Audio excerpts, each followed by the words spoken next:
So welcome everybody to CanHammer, your source for 40K from the Great White North. We're dipping below the border this time with our episode called On The Vox.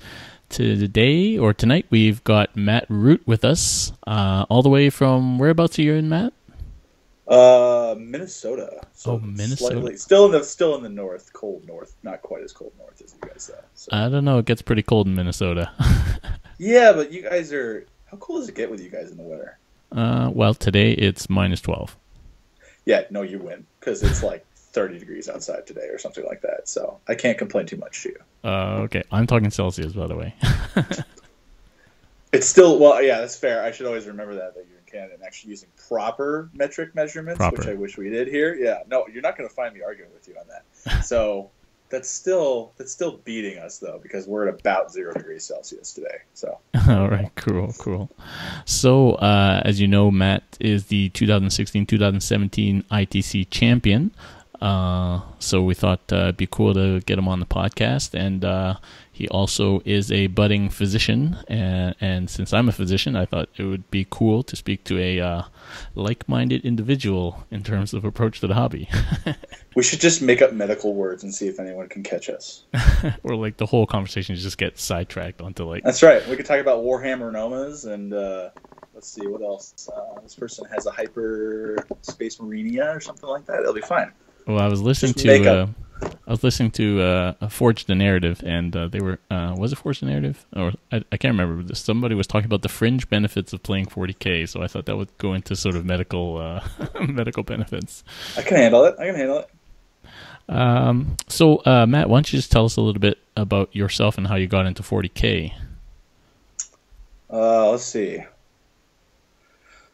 Well, what can I tell you? I'm a medical student, as you've already alluded to. In my third year, I live in Minnesota with my 2 wiener dogs, and I have played 40K for six years. I want to say it's 6 years now, which I got into through a roommate who said, you should play this, and I said, no, this game looks expensive. I was right about that, but he got me to play it.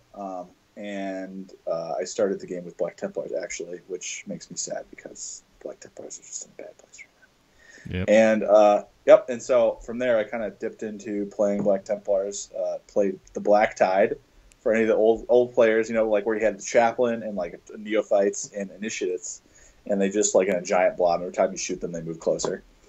And then from there I started dipping in tournaments, and then my first tournament army was actually orcs, battle wagon orcs.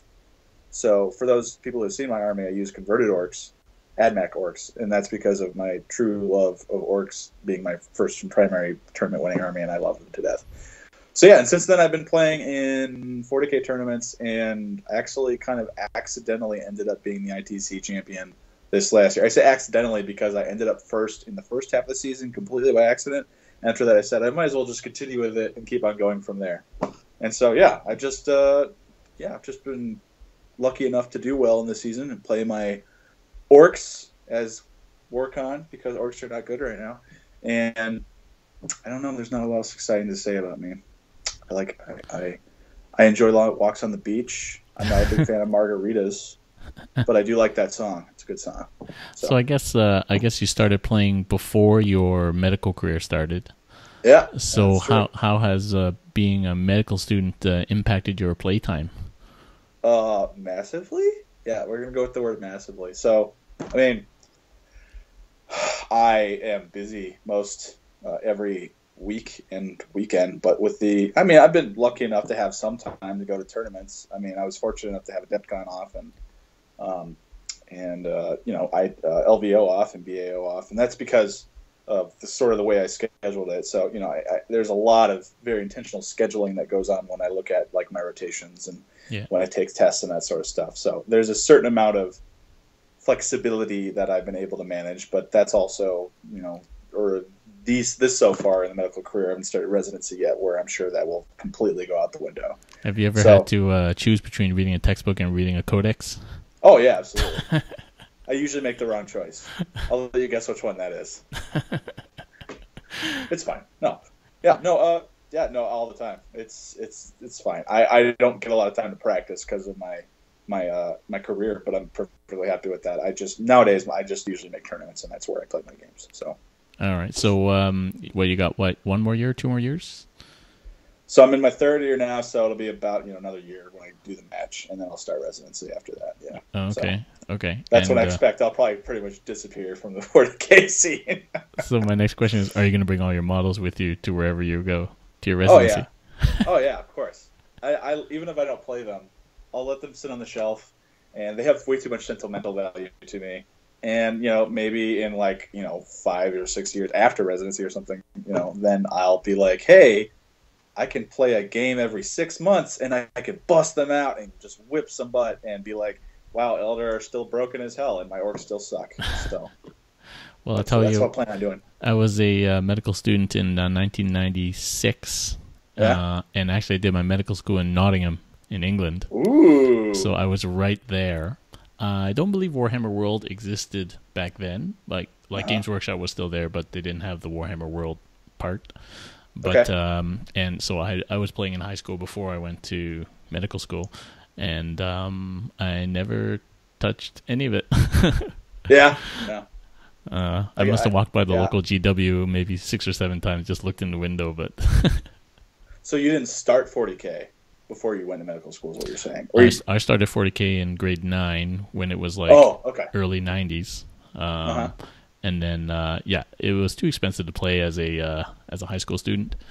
Yeah. So I had stopped. Then I went to Nottingham, and then, so. God, if you started in the early 90s, that must have been what? First? Was that Rogue Trader? Or was that second edition? Or what was that? Yeah, all metal and pewter. Some lead still, like poisonous models. That's amazing. Space Marines and Orcs. I'm so sad I missed some of those rules because it was stuff like, from what I've been told, you have like a truck, and you can carry as many orcs as you can put on the truck, and if they fall off, they take a wound and die or something like that, which sounds amazing, and I'm sad they don't have rules like that anymore. Yeah, I visited my friend a few months ago, and he still has the original rulebook that we used to play with. Sweet. In his basement. That's awesome. That's pretty cool. So I guess as you get into residency, I mean, it gets busier, but you should be able to keep playing. What I found that is you make time for what you enjoy. Yeah. You're not busy 24/7 most of the time, so you'll be able to find a few hours here and there. But it does become more tiring to do that. Oh, I'm sure. Yeah, absolutely. No, I Warhammer is often a coping mechanism for the stress of school. I mean, it's helped me just relax and unwind after I've had a long week or two or whatever. So I suspect I'll probably keep it up, but obviously not to the seriously tournament degree that I'm at right now. But we'll see, I suppose. Yeah, I thought it was really cool that I think you were being interviewed on Heroic Intervention. Yep. And your kind of motivation once you realize that the chance of winning and that pot of money is pretty sweet. For med students, it's a nice pot of money. It's really nice. Yeah, I thought that was a really cool motivation for trying to win the ITC. Yeah. No, I got it, like I said, completely by accident for the first half of the year, and I was like, oh man, this would be fantastic. I could totally, because obviously Warhammer is great, but this is a career that I'll be doing for the rest of my life. So, sorry, Warhammer, I love you, but you're not the priority. I'm sorry, Warhammer. So I was like, I could totally go and try and do this, and then I'll stick out a little bit in residency, and I can get a better residency as a result. So it was a goal I was shooting for. That's pretty sweet. The title is cool, but it's basically a catalyst to get a good training program. So, yeah. I do like that wooden bolter though that they gave out. That might be worth going to Vegas for. Those are pretty cool. I actually have a ton. My favorite prizes that I've gotten in 40K are memorabilia, like goofy memorabilia. I actually have. Give me 1 second. I'm going to show you this. This is my favorite prize I've ever gotten in 40K. This is a working prop power claw. I'm going to show you this. This is amazing. I have like a squig and a slugga and like all sorts of orc memorabilia. All right, check this out. Oh my goodness. Okay, so for those of you who are on audio only and not video, Matt is currently holding up what looks to be only explained as a life-size power claw. If you were an orc. It's ridiculous. Yeah, look at this baby. Isn't that great? I love this. It even works. Prize. it does. It's amazing. That's crazy. Like, I got this at a tournament. Like it was like a prop. I was given it a prize, and like those are my favorite kind of prizes. Are those little goofy things. Like, trophies are awesome and they're cool and that sort of stuff. But getting stuff like a squig, I'm gonna show you the squig that I have too, because he's also amazing. See the squig? It's a stuffed squig. That is awesome. That's like what you give to your girlfriend on the first date. That's right. She likes my squig. She pets it sometimes. Yeah. So like, there's all sorts of this is the cool stuff that I like from Warhammer. This is the stuff I will never trade or sell ever in a million years. That's not that much. Fun. That's not that much larger than the Forge World Colossal Squig. No, I guess it isn't. Maybe I should use it on the tabletop. I should base that guy. Giant plushie on the table. It's fine. No one will complain, I'm sure. So I've actually had a number of my colleagues want me to ask you what the inspiration for your army was. So obviously there's some controversy as to which side of the line of the counts as line it goes as. No, that's fair. I don't really care about that. I think it's awesome.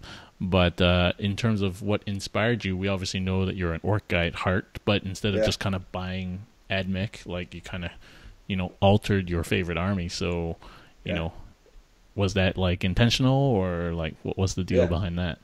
No, absolutely. I spent a year and a half making that army. It was kind of a bargaining chip in my own brain. I love my orcs. If they were competitive, I'd play them every day, but they're not. There's a long story to this. The short version is that a few years ago, I had a bet with a physician also, who made a bet with me that orcs cannot do well in the competitive meta.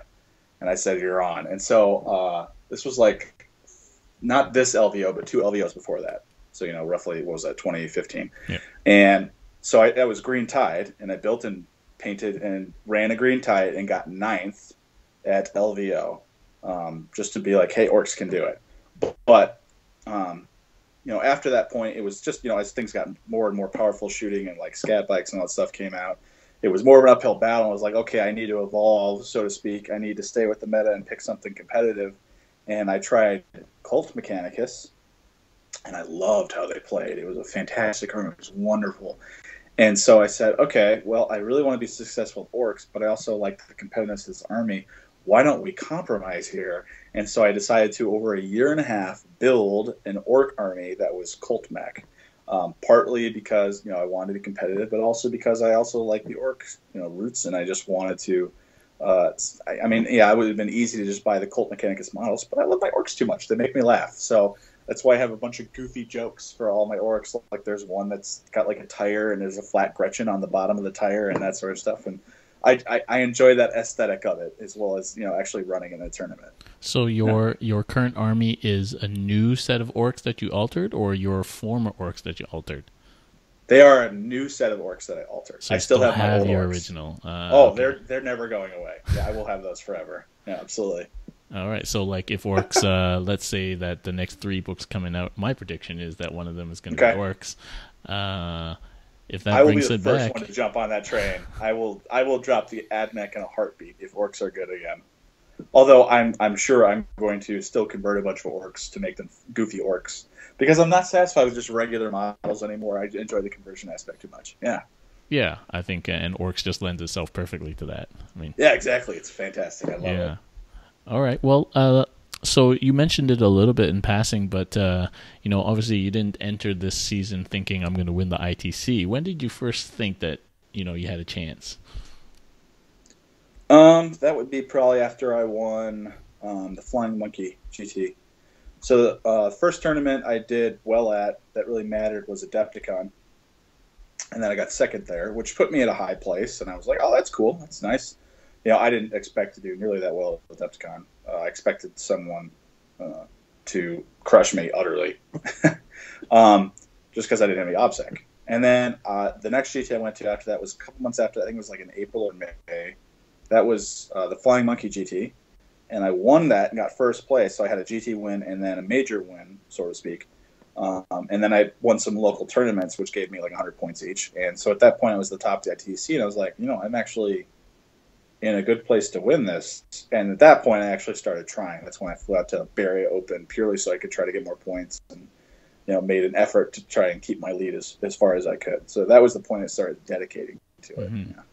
And it's true that you can only max out, right? Because they take your best scores from X number of events. So if you maxed out those scores, you just gotta hope that that's nobody essentially else does. what happened to me. Yeah. So towards the end of the fall / winter, more fall, I suppose. I had basically maxed out my points, where I couldn't get any more. I had won like 4 GTs and done well at Adepticon, and I guess I'd won like 2 or 3 GTs and then done well at BAO and Adepticon, and so essentially there was no more points for me to get. I mentioned this somewhere else, but the Renegade GT, which had 80 players, if I'd gotten first place, this was in November, it would have increased my score by like 3 points total. Which so essentially what I had to do is get as much of a lead as I could, and then I had to wait till LVO and do well at LVO, because that was, of course, is the other place where points can massively change. Yeah.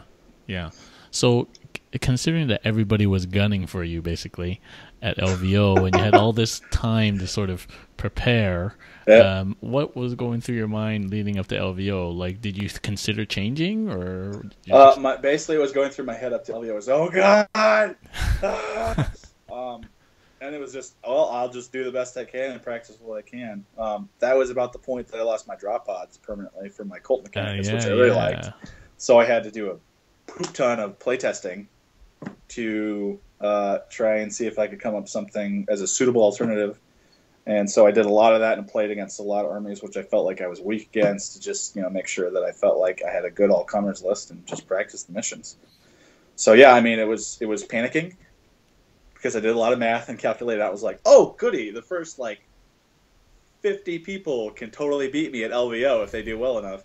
And then practicing, and then just waiting for LVO to come, basically, is all it was, because there was nothing else for me to do. There was no way to improve my standings. Yeah, I remember people actually saying when that FAQ came out, they're like, oh, we wonder what Matt Root's going to do with his army now.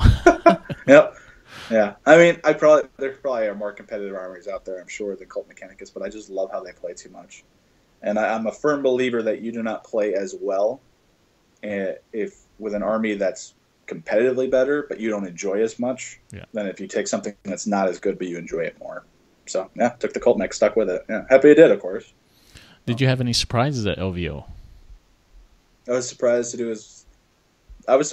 I got 4th, honestly. That's what I was shooting for. I mean, 4th is what I wanted, but I was still happy that I got there. You had it all worked out beforehand, right? Like what placing you needed to get? 4th, yeah, long story short, 4th is what I needed to clinch the LVO, essentially, with like 1 or 2 caveats added to that. But essentially it was 4th. No, I was happy that I did as well as I did. I was super stoked that I got that far. The armies I played were pretty straightforward. I was surprised I guess I would say that I was kind of surprised at the celebrity docket of players that I played against, because I played against Jeff in Control Robinson. I played against Josh Death. I played against Dan Platt, who is an ETC player. I played against Brett. Oh, excuse me, and I played against Sean Naden, which is like 5-6 of like that's like 5, or I think all those guys that I just mentioned were in like the top 10 of the ITC. See, so it was like, oh, okay, so I'll just I had to fight my way to that spot. So I was kind of surprised by how many people I ended up fighting to get to that point, but I was happy to do as well as I did. Yeah. So who knocked you out in the end? That would be Brett Perkins. His Renegade champion blew me away. That's right. Yeah, blew me away. That's the most relaxed I've ever been in a game in my entire life. Because by that game I was in 4th place, and I was like, whatever. I hadn't I'd just been kind of just stressing out. Didn't really enjoy Vegas that much, because it's not like you can get drunk and be hungover if you're trying to fight for top in the ITC. And so he beat me, and I was like, it's over. I can relax now. And it was amazing. But no, he beat the poop out of me. Those Renegades blew me away. Yeah, I guess if you had aspirations for 1st and all that cash, and that was kind of going to pay for your med school and stuff, you're kind of not very relaxed at this tournament. No, I didn't care about 1st at the tournament, but definitely did care about 1st at ITC for the reasons I already mentioned. So no, I was happy. Brett was a totally fine opponent, and he won the tournament. Good on him, man. I was totally fine with losing at that point. Yeah. So, just thinking back over the whole last season, what was your favorite game of the season? Oh man, Is that a hard question? that is a hard question because I had a bunch of really good games. Harder than renal physiology? You know better than to ask that question. You know better than that. Also, you're an ENT doc, right? So That's right. like harder. It's also like not nearly as hard as trying to recognize like certain dermal lesions, which I'm still trying to study for the medicine shelf. By the way, your field is my nightmare. All right, I don't know how you do this. Anyway, so I'm off track. But for everyone who's not medically inclined, you should know that ENT is very hard, and I have to study for it. So you're the interviewer of this guy is stupid smart and is very mean because he makes me memorize all this stuff. Okay, so to get it back on track, what was my favorite game? Let's see. I had a lot of really good games. I mean, my game with Dan Platt was easily probably my favorite game at LVO. I can tell you that. He was a lot of fun. Let's see. Then I had the Renegade, the Indy. I did the BAO. I don't know if I had a favorite game of the season. I had lots of really good games. There were lots of really good opponents. That's good. Yeah. How about your least favorite game of the season? Ooh, that's equally tough. You don't have to name and shame, of course.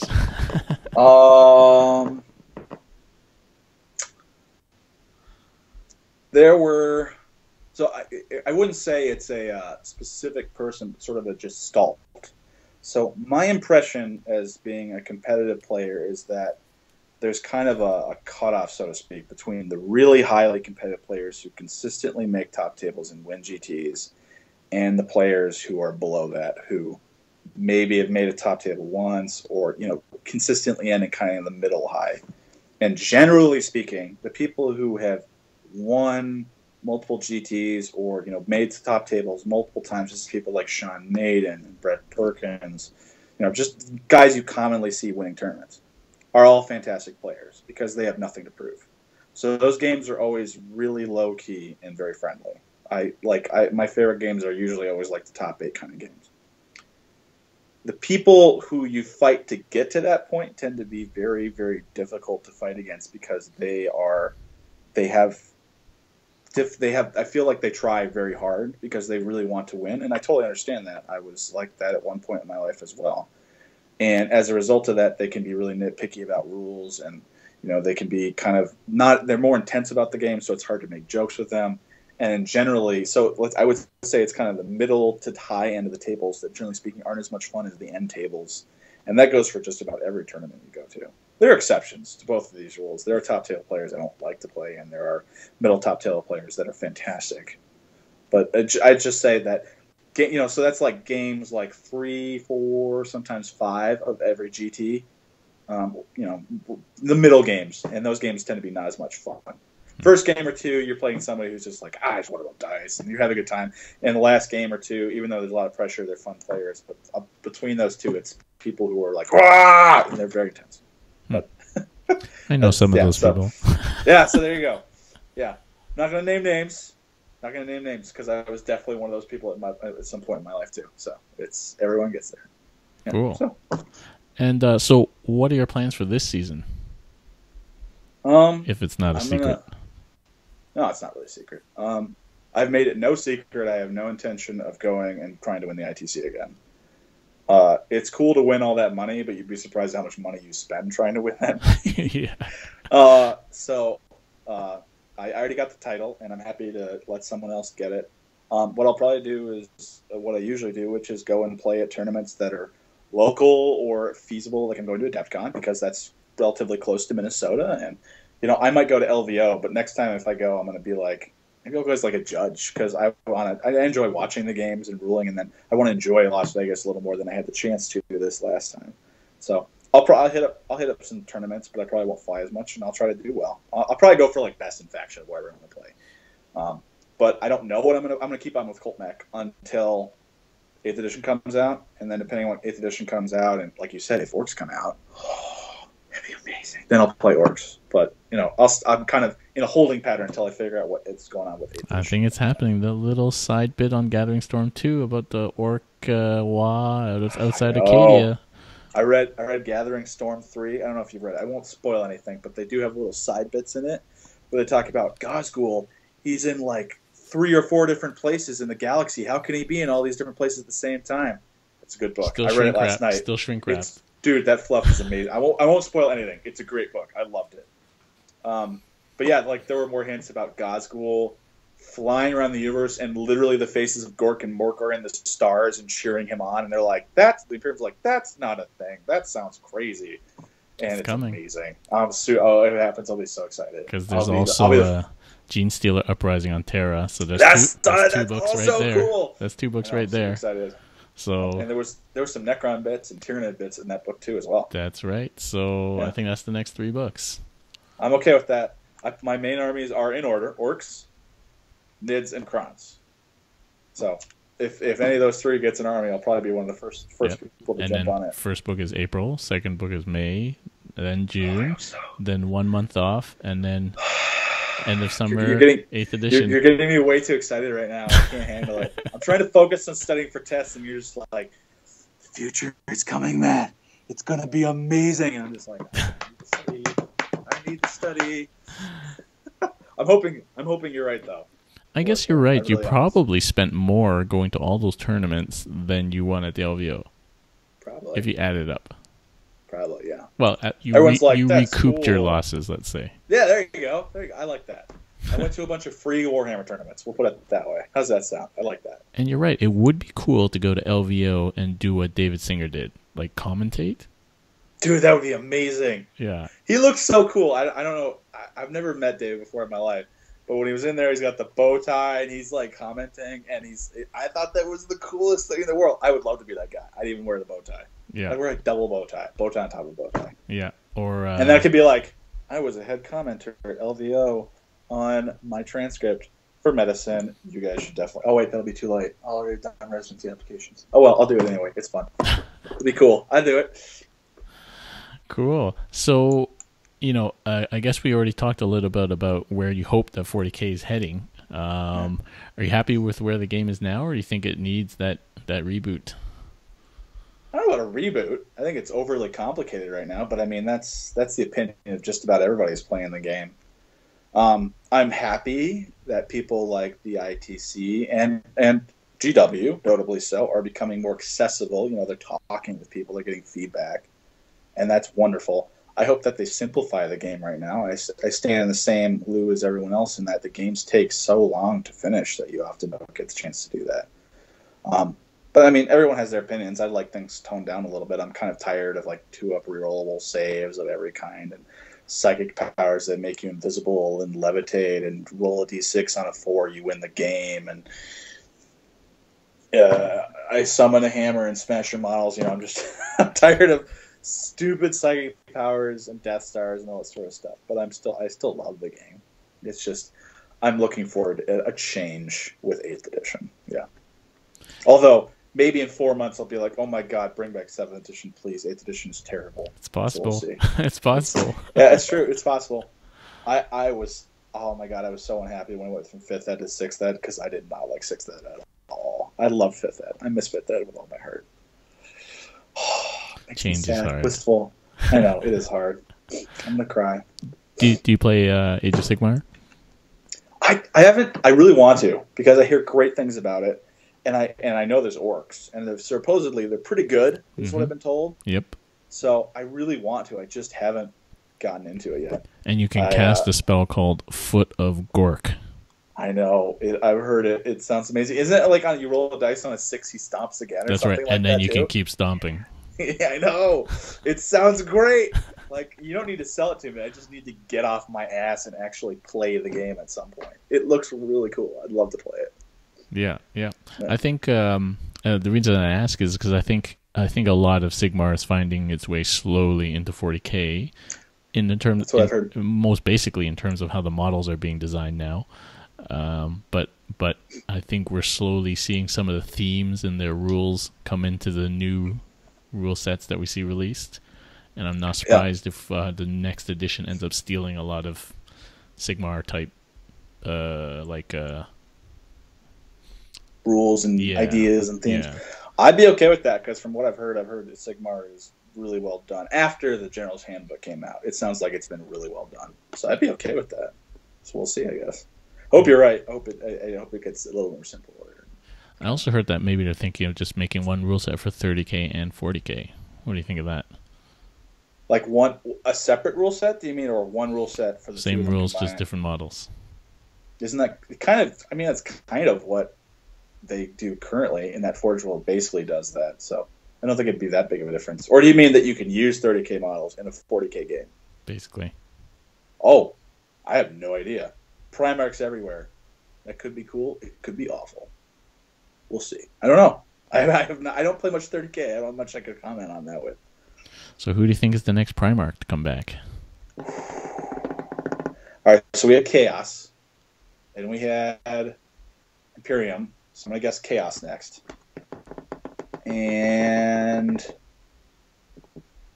I'm gonna guess, and I won't specify why, but there's hints in Gathering Storm 3. It's either going to be Mortarion or Fulgrim.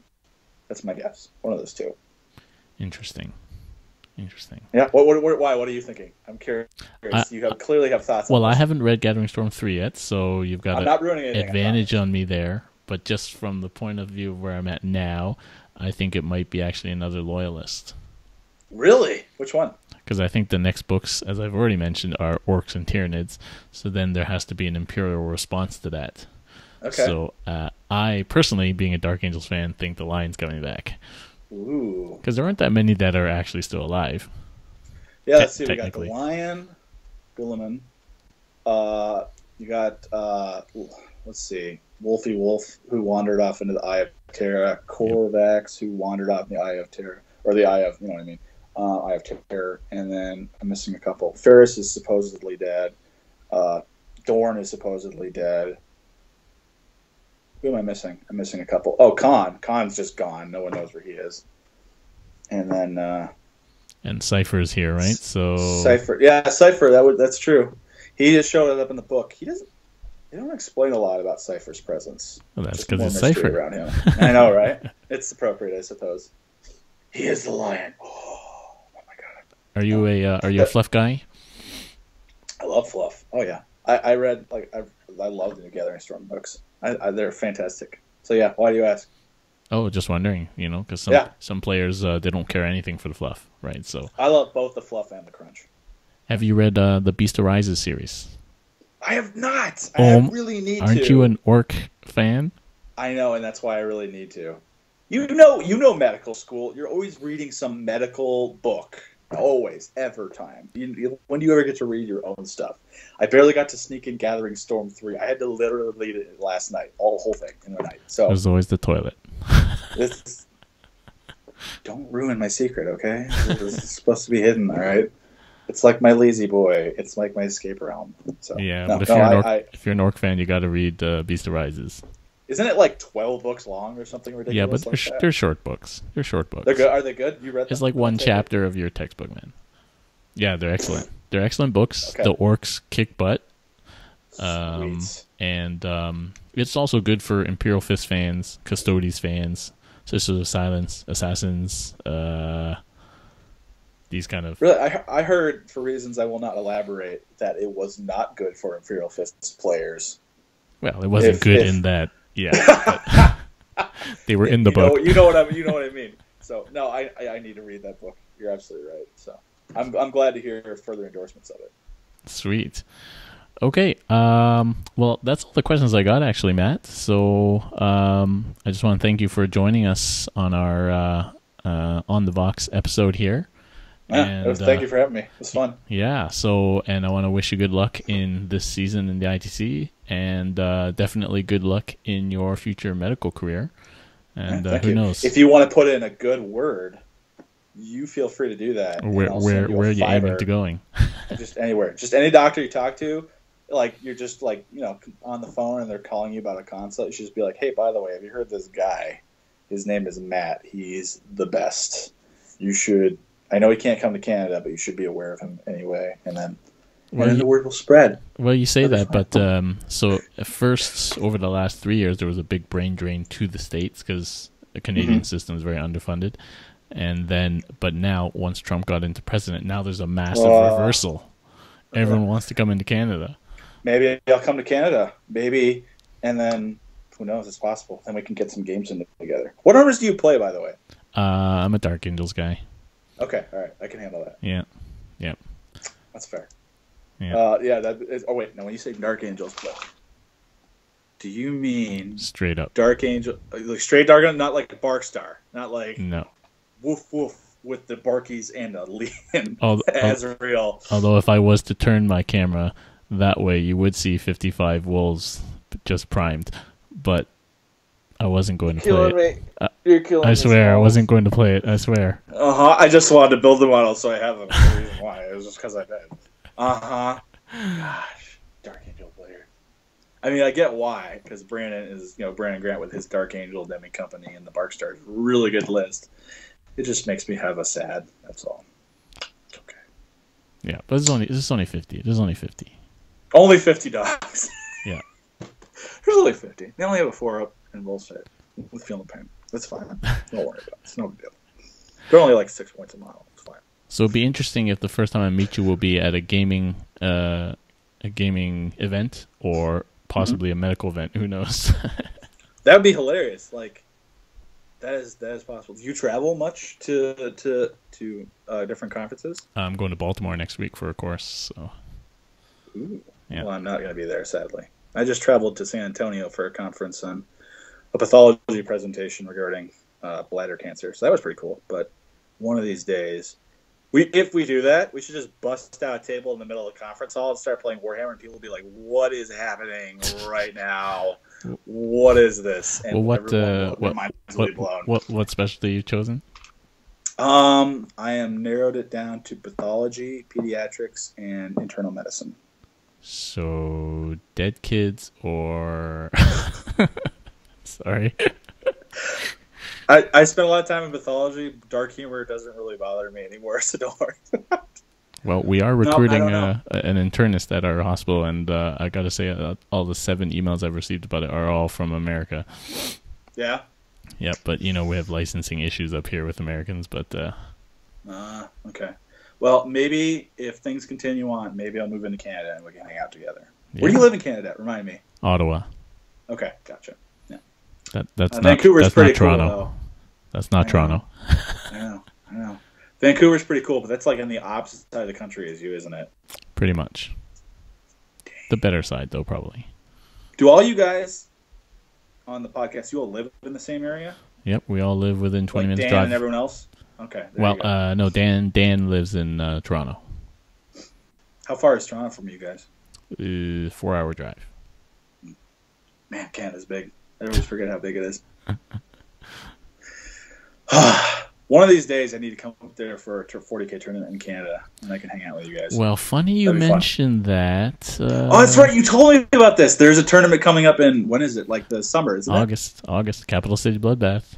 So we're on the podcast. Now is a good time to sell the tournament to the whole community who's listening. Well, we sell it every week, but the Capital City Bloodbath in August is going to be a major. Singles and doubles 40K, singles, doubles, AOS, Batman, all sorts of things.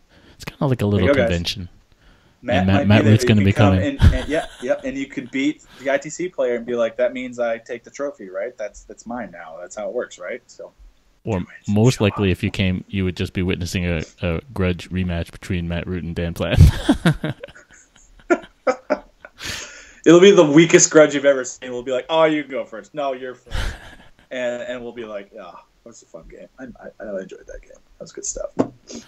All right. Well, if I'm there, I'll have to play against Dan. Well, hope to see you there, Matt. But otherwise, thanks very much for talking with us tonight.